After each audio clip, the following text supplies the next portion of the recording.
Physical science is responsible for the marvelous age of invention in which we're now living. But spiritual science is now setting out on a career whose possibilities that no one can foretell. Spiritual science has previously been the football of the uneducated, the superstitious, the mystical. But men are now interested in definite methods and demonstrated facts only. We have come to know that thinking is a spiritual process, that vision and imagination preceded action and event, that the day of the dreamer has come. The following lines by Mr. Herbert Kaufman are interesting in this connection. Quote, "They are the architects of greatness. Their vision lies within their souls. They peer beyond the veils and mists of doubt and pierce the walls of unborn time. The belted wheel, the trail of steel, the churning screw are shuttles in the loom on which they weave their magic tapestries. Makers of empires, they have fought for bigger things than crowns and higher seats than thrones. Your homes are set upon the land a dreamer found. The pictures on its walls are visions from a dreamer's soul. They are the choice few, the blazers of the way. Walls crumble and empires fall. The tidal wave sweeps from the sea and tears a fortress from its rocks. The rotting nations drop off from time's bow, and only things the dreamers make live on." Part 13, which follows, tells why the dreams of the dreamer come true. It explains the law of causation by which dreamers, inventors, authors, financiers, and others bring about the realization of their desires. It explains the law by which the thing pictured upon our mind eventually becomes our own. And now Part 13. It has been the tendency, and as might be proved, a necessity for science to seek the explanation of everyday facts by a generalization of those others which are less frequent and form the exception. Thus does the eruption of the volcano manifest the heat which is continually at work in the interior of the earth, and to which the latter owes much of her configuration. Thus does the lightning reveal a subtle power, constantly busy to produce changes in the inorganic world. And as dead languages now seldom heard were once ruling among the nations, so does a giant tooth in Siberia or a fossil in the depth of the earth not only bear record of the evolution of past ages, but thereby explains to us the origin of the hills and valleys which we inhabit today. In this way, a generalization of facts which are rare, strange, or form the exception has been the magnetic needle guiding to all the discoveries of inductive science. This method is founded upon reason and experience, and thereby destroyed superstition, precedent, and conventionality. It is almost 300 years since Lord Bacon recommended this method of study, to which the civilized nations owe the greater part of their prosperity and the more valuable part of their knowledge, purging the mind from narrow prejudices, denominated theories, more effectually than by the keenest irony, calling the attention of men from heaven to earth more successfully by surprising experiments than by the most forcible demonstration of their ignorance, educating the inventive faculties more powerfully by the near prospect of useful discoveries thrown open to all than by talk of bringing to light the innate laws of our mind. The method of Bacon has seized the spiritual and aim of the great philosophers of Greece and carried them into effect by the new means of observation which another age offered, thus gradually revealing a wondrous field of knowledge in the infinite space of astronomy, in the microscopic egg of embryology, and the dim age of geology disclosing an order of the pulse which the logic of Aristotle could never have unveiled, and analyzing into formerly unknown elements the material combinations which no dialectic of the scholastics could ever force apart. It has lengthened life, it has mitigated pain, it has extinguished diseases, it has increased the fertility of the soil, it has given new securities to the mariner, it has spanned great rivers with bridges of form unknown to our fathers, it has guided the thunderbolt from heaven to earth, it has lighted up night with the splendor of day, it has extended the range of human vision, it has multiplied the power of the human muscles, it has accelerated motion, it has annihilated distance, it has facilitated intercourse, correspondence, all friendly offices, all dispatch of business. It has enabled men to descend into the depths of the sea, to soar into the air, to penetrate securely into the noxious recesses of the earth. This, then, is the true nature and scope of induction. But the greater the success which men have achieved in the inductive science, the more does the whole tenor of their teachings and example impress us with the necessity of observing carefully, patiently, accurately, and with all the instruments and resources at our command, the individual facts before venturing upon a statement of general laws. To ascertain the bearing of the spark drawn from the electric machine under every variety of circumstance, that we may thus be emboldened with Franklin to address, in the form of a kite, the question to the cloud about the nature of lightning, to assure ourselves of the manner in which bodies fall with the exactness of a Galileo, that with Newton we may dare to ask the moon about the force that fastens it to the earth. In short, by the value we set upon truth, by our hope in a steady and universal progress, not to permit a tyrannical prejudice to neglect or mutilate unwelcome facts, but to rear the superstructure of science upon the broad and unchangeable basis of full attention paid to the most isolated as well as the most frequent phenomena.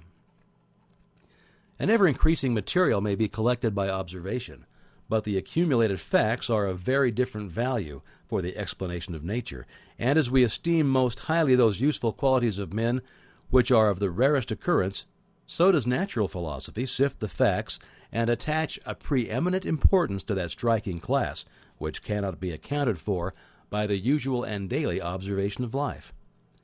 If, then, we find that certain persons seem to possess unusual power, what are we to conclude? Well, first we may say it's not so, which is simply an acknowledgment of our lack of information, because every honest investigator admits that there are many strange and previously unaccountable phenomena constantly taking place. Those, however, who become acquainted with the creative power of thought will no longer consider them unaccountable. Second, we may say that they are the result of supernatural interference, but a scientific understanding of natural laws will convince us that there is nothing supernatural. Every phenomenon is the result of an accurate, definite cause, and the cause is an immutable law or principle which operates with invariable precision, whether the law is put into operation consciously or unconsciously. Third, we may say that we're on forbidden ground, that there are some things which we just should not know. Well, this objection was used against every advance in human knowledge. Every individual who ever advanced a new idea, whether a Columbus, a Darwin, a Galileo, a Fulton, or an Emerson, was subjected to ridicule or persecution, so that this objection should receive no serious consideration. But on the contrary, we should carefully consider every fact which is brought to our attention. By doing this, we will more readily ascertain the law upon which it is based. It will be found that the creative power of thought will explain every possible condition or experience, whether physical, mental, or spiritual. Thought will bring about conditions in correspondence with the predominant mental attitude. Therefore, if we fear disaster, as fear is a powerful form of thought, disaster will be the certain result of our thinking. It is this form of thought which frequently sweeps away the result of many years of toil and effort. If we think of some form of material wealth, we may secure it. By concentrated thought, the required conditions will be brought about, and the proper effort put forth, which will result in bringing about the circumstances necessary to realize our desires. But we often find that when we secure the things we thought we wanted, they don't have the effect we expected. That is, the satisfaction is only temporary, or possibly is the reverse of exactly what we expected. What then is the proper method of procedure? What are we to think in order to secure what we really desire? What you and I desire, what we all desire, what everyone is seeking, is happiness and harmony. If we can truly be happy, we shall have everything the world can give. If we're happy ourselves, we can make others happy. But we cannot be happy unless we have health, strength, congenial friends, pleasant environment, sufficient supply, not only to take care of our necessities, but to provide for those comforts and luxuries to which we are entitled. The old orthodox way of thinking was to be a worm, to be satisfied with our portion, whatever it is. But the modern idea is to know that we are entitled to the best of everything, that the Father and I are one, and that the Father is the universal mind, the Creator, the original substance from which all things proceed. Now, admitting that His is all true in theory, and it has been taught for 2,000 years, and is the essence of every system of philosophy or religion, how are we to make it practical in our lives? How are we to get the actual tangible results here and now? In the first place, we must put our knowledge into practice. Nothing can be accomplished in any other way. The athlete may read books and lessons on physical training all of his life, but unless he begins to give out strength by actual work, he will never receive any strength. He will eventually get exactly what he gives, but he will have to give it first. It's exactly the same with us. we will get exactly what we give, but we shall have to give it first. It will then return to us manyfold, and the giving is simply a mental process, because thoughts are causes and conditions are effects. Therefore, in giving thoughts of courage, inspiration, health, or help of any kind, we're setting causes in motion which will bring about their effect. Thought is a spiritual activity and is therefore creative. But make no mistake, thought will create nothing unless it is consciously, systematically, and constructively directed. And herein is the difference between idle thinking, which is simply a dissipation of effort, and constructive thinking, which means practically unlimited achievement. We found that everything we get comes to us by the law of attraction. A happy thought cannot exist in unhappy consciousness.